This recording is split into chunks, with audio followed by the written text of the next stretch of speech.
पवन कल्याण के सुपरस्टार बनने से लेकर राजनेता बनने तक की पूरी कहानी। साउथ के सुपरस्टार पवन कल्याण अब न केवल साउथ के सुपरस्टार ही रहे हैं, बल्कि वो एक सफल राजनेता भी बन चुके हैं।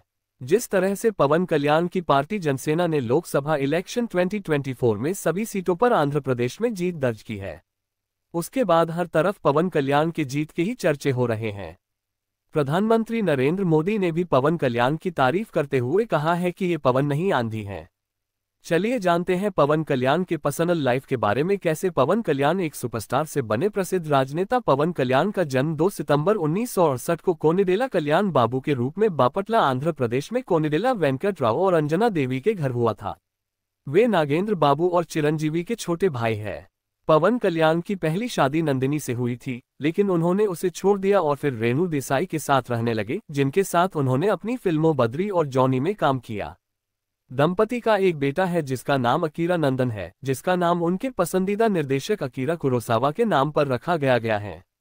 अपने प्रशिक्षण को प्रदर्शित करने के लिए एक मार्शल आर्ट प्रदर्शनी आयोजित करने के बाद उन्होंने पवन नाम का प्रयोग किया।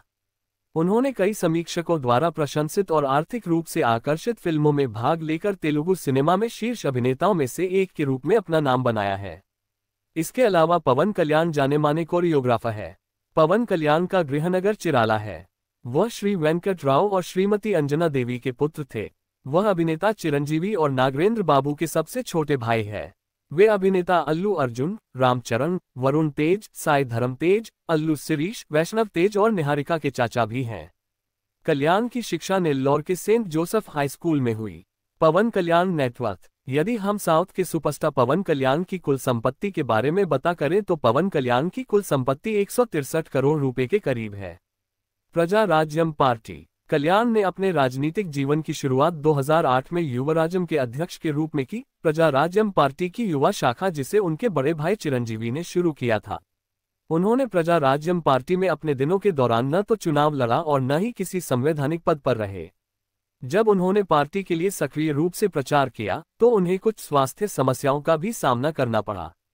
कल्याण को उल्टी के दौरे पड़ने लगे क्योंकि 19 अप्रैल 2009 को विजाग में एक रोड शो के दौरान उन्हें लू लग गई थी।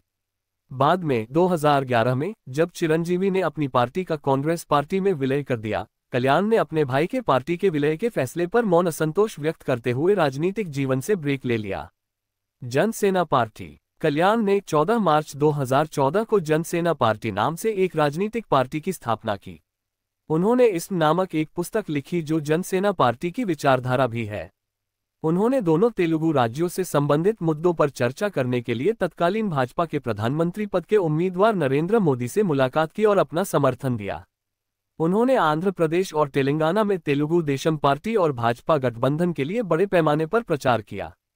उन्होंने कांग्रेस हटाओ देश बचाओ का नारा देते हुए कांग्रेस पार्टी के शासन का विरोध किया। जनसेना पार्टी ने 2019 के आंध्र प्रदेश विधानसभा चुनाव में 140 निर्वाचन क्षेत्रों में चुनाव लड़ा है। उनकी पार्टी राजौले से जीतने में सफल रही, जिससे ये चुनाव में जीती गई एकमात्र सीट बन गई। 16 जनवरी 2020 को कल्याण ने 3 साल तक भाजपा से दूरी बनाए रखने के बाद अपनी पार्टी के भाजपा के साथ गठबंधन की घोषणा की। दोनों दल 2024 के चुनाव में साथ लड़ेंगे। जनसेना पार्टी ने 2024 के आंध्र प्रदेश विधानसभा चुनाव में 21 निर्वाचन क्षेत्रों में चुनाव लड़ा, जिसमें कल्याण ने पिथापुरम निर्वाचन क्षेत्र से चुनाव लड़ा।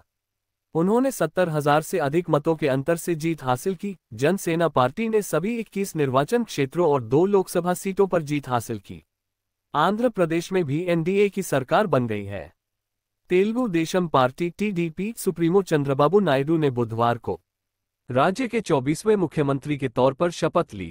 नायडू चौथी बार सीएम बने हैं। नायडू के अलावा जनसेना प्रमुख और एक्टर पवन कल्याण ने डिप्टी सीएम पद की शपथ ली। उन्होंने शपथ लेने के बाद नायडू के पैर छुए। नई सरकार में सीएम और डिप्टी सीएम समेत 25 सदस्य होंगे। जनसेना के 3 मंत्री शामिल हैं। प्रधानमंत्री नरेंद्र मोदी ने जनसेना पार्टी के प्रमुख और मशहूर तेलुगु अभिनेता पवन कल्याण को आंधी बताया है। बैठक को संबोधित करते हुए प्रधानमंत्री नरेंद्र मोदी ने कहा, यहाँ जो दिख रहा है न पवन, वो पवन नहीं आंधी है।